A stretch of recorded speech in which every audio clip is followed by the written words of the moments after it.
Dear students, మీకు exams point of view ఎక్కువ time spend చేయకుండా చాలా తక్కువ టైంలోనే కాన్సెప్ట్స్ అన్నీ కూడా క్లియర్గా ఉండే విధంగా మీ అందరికీ అర్థం అవ్వడం కోసం తెలుగులో ఎక్స్ప్లెయిన్ చేస్తున్నాను.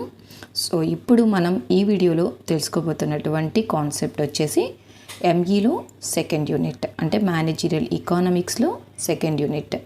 సో ఇక్కడ మీరు కనుక చూసినట్లయితే నేను మీకు సెకండ్ యూనిట్లో ఉండేటువంటి కాన్సెప్ట్స్ ఏంటి అనేది డిస్ప్లే చేస్తున్నాను. సో మీకు ఇక్కడ ఈ డిమాండ్ కాన్సెప్ట్స్లోకి వచ్చేసి ఫస్ట్ డిమాండ్ అంటే ఏంటి, దాని మీనింగ్ అండ్ డెఫినేషన్ వస్తుంది.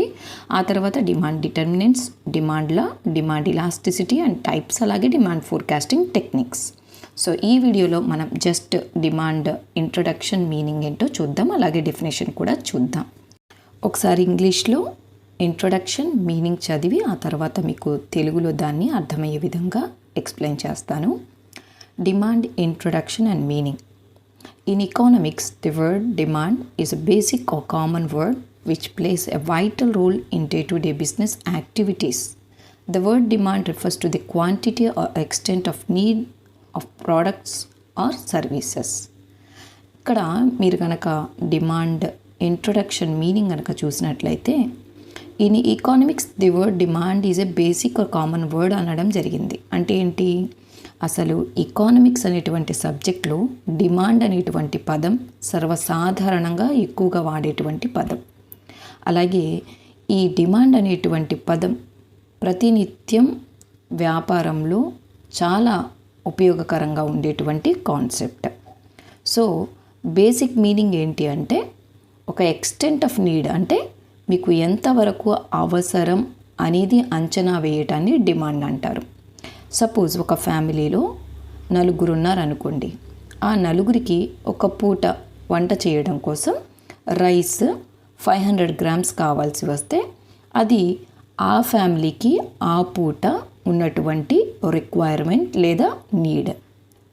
ఆ ఎక్స్టెంట్ ఆఫ్ రిక్వైర్మెంట్ ఏదైతే 500 grams ఆఫ్ రైస్ ఉందో అది ఆ పూటకి ఆ ఫ్యామిలీకి డిమాండ్ అవుతుంది. అలాగే అనదర్ ఎగ్జాంపుల్, ఇప్పుడు ఒక స్టూడెంట్ క్లాస్ జరుగుతున్నప్పుడు నోట్స్ రాసుకోవటానికి మినిమంగా ఒక పెన్ను ఉండాలి. ఆ పెన్ను ఉంటేనే స్టూడెంట్ నోట్బుక్లో కంటెంట్ రాసుకోవడానికి పాసిబిలిటీ ఉంటుంది.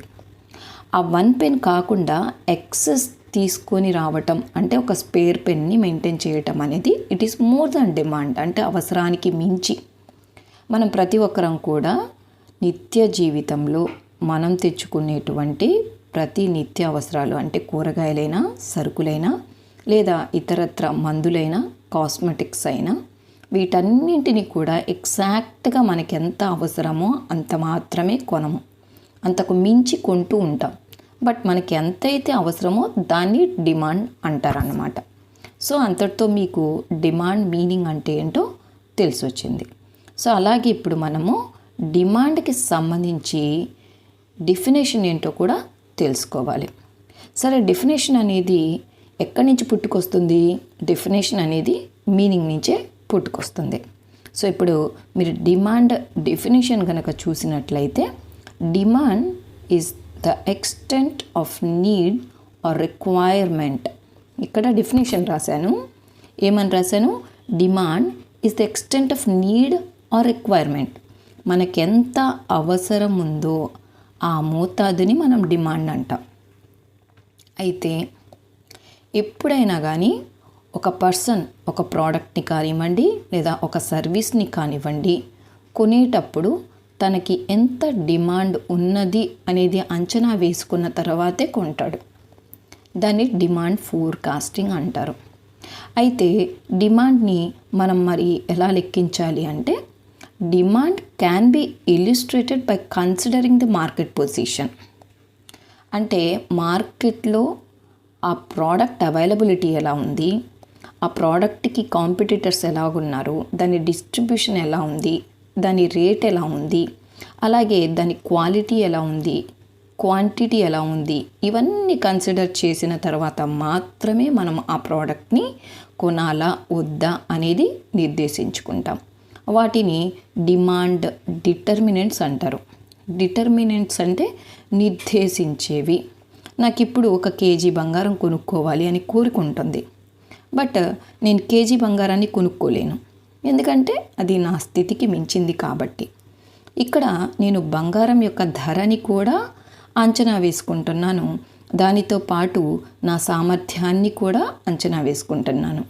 ఇవి రెండు సరితూలినప్పుడు మాత్రమే నేను అది కొనడానికి నిర్ణయించుకుంటాను. ఇప్పుడు కేజీ బియ్యం 50 రూపాయలు అనుకోండి సుమారుగా. నాకు 50 రూపాయలు పెట్టి కేజీ బియ్యం కొనేటువంటి స్తోమత ఉంటేనే నేను ఆ బియ్యాన్ని కొంటాను.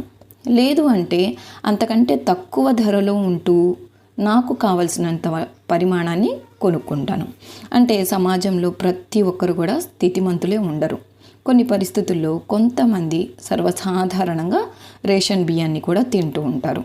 రేషన్ బియ్యం 9 రూపాయలు లేదా 10 రూపాయలు, లేదు అంటే మహా అయితే 12 రూపాయలకు కూడా అవైలబిలిటీ ఉంటుంది.